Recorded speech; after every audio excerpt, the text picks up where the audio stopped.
ಮಂಡ್ಯದ ಮಹಿಳಾ ಸರ್ಕಾರಿ ಕಾಲೇಜು ಆವರಣದಲ್ಲಿ ಭಾರತೀಯ ರೆಡ್ ಕ್ರಾಸ್ ಸಂಸ್ಥೆ ಮಂಡ್ಯ, ಯುವ ರೆಡ್ ಕ್ರಾಸ್ ಘಟಕ ಹಾಗೂ ಇತಿಹಾಸ ವಿಭಾಗ, ಮಹಿಳಾ ಸರ್ಕಾರಿ ಕಾಲೇಜು ಮಂಡ್ಯ ಇವರ ಸಂಯುಕ್ತ ಆಶ್ರಯದಲ್ಲಿ ಜೆನೀವಾ ಒಪ್ಪಂದ ದಿನಾಚರಣೆ ಜರುಗಿತು. ಕಾರ್ಯಕ್ರಮವನ್ನು ಭಾರತೀಯ ರೆಡ್ ಕ್ರಾಸ್ ಸಂಸ್ಥೆ ಸಭಾಧ್ಯಕ್ಷರಾದ ಮೀರಾ ಶಿವಲಿಂಗಯ್ಯರವರು ಉದ್ಘಾಟಿಸಿದರು. ಕಾರ್ಯಕ್ರಮದ ಅಧ್ಯಕ್ಷತೆಯನ್ನು ಮಹಿಳಾ ಸರ್ಕಾರಿ ಕಾಲೇಜು ಪ್ರಾಂಶುಪಾಲರಾದ ಪ್ರೊಫೆಸರ್ ಗುರುರಾಜ ಪ್ರಭುಕೇರವರು ವಹಿಸಿದ್ದರು. ಕಾರ್ಯಕ್ರಮದಲ್ಲಿ ಮಹಿಳಾ ಸರ್ಕಾರಿ ಕಾಲೇಜು ಇತಿಹಾಸ ವಿಭಾಗದ ಸಹಾಯಕ ಪ್ರಾಧ್ಯಾಪಕರಾದ ಶೋಭಾ ಎಂಬಿ, ಭಾರತೀಯ ರೆಡ್ ಕ್ರಾಸ್ ಸಂಸ್ಥೆ ನಿರ್ದೇಶಕರುಗಳಾದ ಭಾಸ್ಕರ್, ಶಿವಕುಮಾರ್, ಮಹೇಶ್ ಸೇರಿದಂತೆ ಇತರರು ಹಾಜರಿದ್ದರು. ಪ್ರಥಮ ಸ್ಥಾನದಲ್ಲಿ ನಿಲ್ಲುವಂಥವರು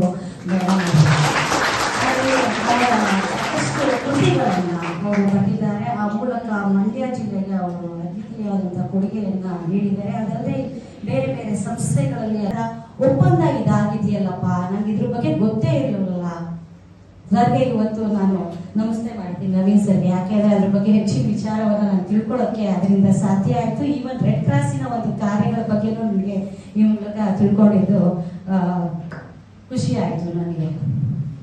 ಸೊ ಹಾಗೆ ಹೋಗ್ತಾ ಹೋಗ್ತಾ ಗೊತ್ತಾದಂಥದ್ದು.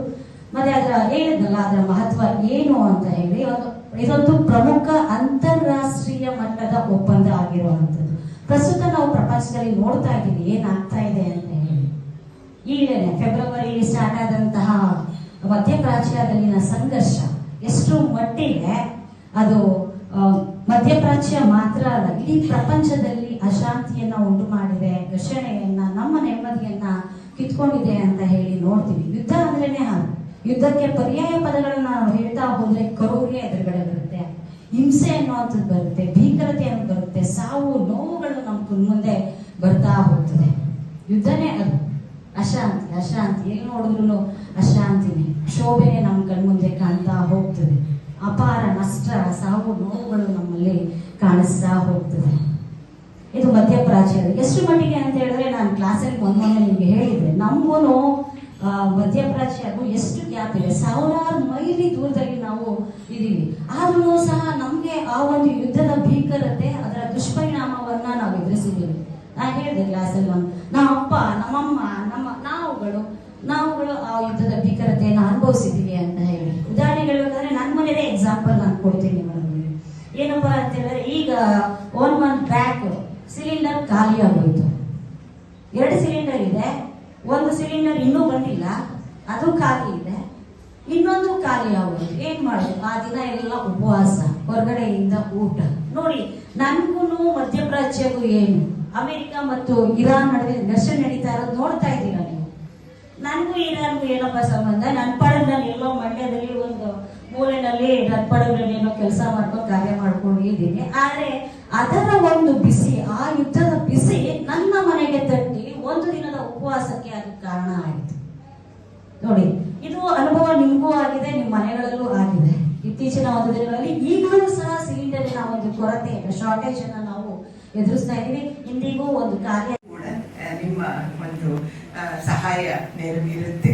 ಸೊ ಹಾಗಾಗಿ ಇವತ್ತು ಬಹಳ ಒಂದು ಮುಖ್ಯವಾದ ದಿನ. ರೆಡ್ ಕ್ರಾಸ್ ಜಿನೀವಾ ಒಪ್ಪಂದ ಒಂದು, ಇದನ್ನೊಂದನ್ನ ಎಲ್ಲ ವಿಶ್ವಾದ್ಯಂತ ಆಚರಿಸ್ತೀವಿ. ಹಾಗೆ ಇನ್ನೊಂದು ಹೆನ್ರಿ ಡ್ಯುನಾಂಟ್, ನಮ್ಮ ಸಂಸ್ಥಾಪಕ, ರೆಡ್ ಕ್ರಾಸ್ ಸಂಸ್ಥಾಪಕರ ಜನ್ಮ ದಿನಾಚರಣೆ May 8. ಅದೆರಡು ರೆಡ್ ಕ್ರಾಸ್ ದಿನಾಚರಣೆ ಅಂತಾನೆ ಅದನ್ನ ಆಚರಿಸ್ತೇವೆ. ಸೊ ನಿಮ್ಗೆ ಎಲ್ರಿಗೂ ಗೊತ್ತಿರುತ್ತೆ ರೆಡ್ ಕ್ರಾಸ್ ಬಗ್ಗೆ. ಹೆನ್ರಿ ಡ್ಯುನಾಂಟ್ ಅವನೊಬ್ಬ ಸ್ವಿಸ್ ವ್ಯಾಪಾರಿ. ಅವನು ಒಮ್ಮೆ ಒಂದು ಯುದ್ಧ ಭೂಮಿಯನ್ನ, ಸಲ್ಫಾರಿನೋ ದಲ್ಲಿ ಯುದ್ಧ ನಡೆದಿರುತ್ತೆ, ಅದನ್ನ ಕ್ರಾಸ್ ಮಾಡ್ತಾ ಇರುವಾಗ ಅವ್ನಿಗೆ ಅಷ್ಟೊಂದು ಜನ ಅಲ್ಲಿ ನೋವಿನಿಂದ ನರಳ್ತಾ ಇರುವಂತ ಸೈನಿಕರು ಕಾಣಿಸ್ತಾರೆ. ಆವಾಗ ಅವನು ತುಂಬಾ ಮನಸ್ಸಿಗೆ ನೋವಾಗಿ ಪಕ್ಕದಲ್ಲಿದ್ದ ಗ್ರಾಮಕ್ಕೆ ಹೋಗಿ ನಿಮ್ಮಂತ ಒಂದು ಯುವಕರನ್ನ ಅಲ್ಲಿಂದ ಕರ್ಕೊಂಡು ಬಂದು, ಅಷ್ಟು ಜನ ಯಾರು ಗಾಯಗೊಂಡಿರ್ತಾರೆ ಅವರನ್ನ ಹಳ್ಳಿಗೆ ತಗೊಂಡೋಗಿ ಅಲ್ಲಿ ಅವರಿಗೆ ಶುಶ್ರೂಷೆ ಮಾಡ್ತಾನೆ. ಆಗ ಎಲ್ಲರೂ ತುಂಬಾ ಆಸೆಯಿಂದ ಭಾಗವಹಿಸ್ತಾರೆ, ನೋಡ್ಕೊಳ್ತಾರೆ. ಸೊ ಅದನ್ನೆಲ್ಲ ನೋಡಿ ಅವ್ರಿಗೆ ಅನ್ಸುತ್ತೆ, ಅವಾಗ ತುಂಬಾ ಯುದ್ಧಗಳಾಗ್ತಿರುತ್ತೆ. 1860ರ ಸಮಯ ಅದು.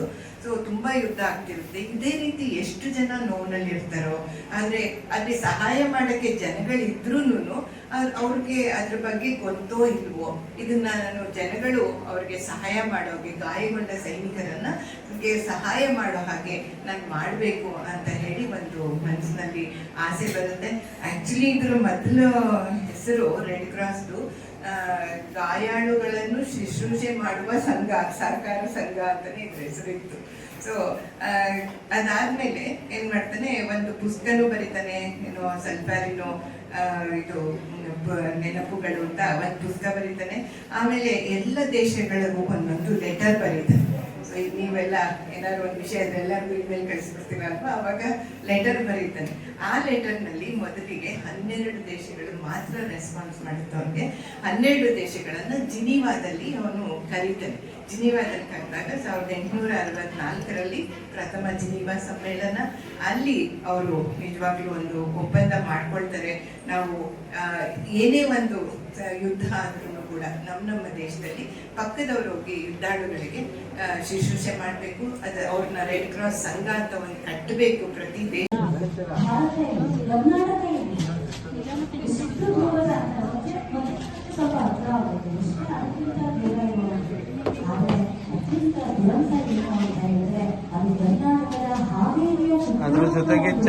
ಸಬ್ಸ್ಕ್ರೈಬ್ ಬಟನ್ ಮೇಲೆ ಕ್ಲಿಕ್ ಮಾಡಿ ಹಾಗೂ ನಮ್ಮ ಹೊಸ ವಿಡಿಯೋಸ್ ಅಪ್ಲೋಡ್ಗೋಸ್ಕರ ಪಕ್ಕದಲ್ಲಿ ಕಾಣುವ ಬೆಲ್ ಬಟನ್ ನಮ್ಮೆಲ್ಲ ವಿಡಿಯೋಗಳನ್ನ ಲೈಕ್ ಮಾಡಿ, ಶೇರ್ ಮಾಡಿ ಹಾಗೂ ಕಮೆಂಟ್ ಮಾಡಿ.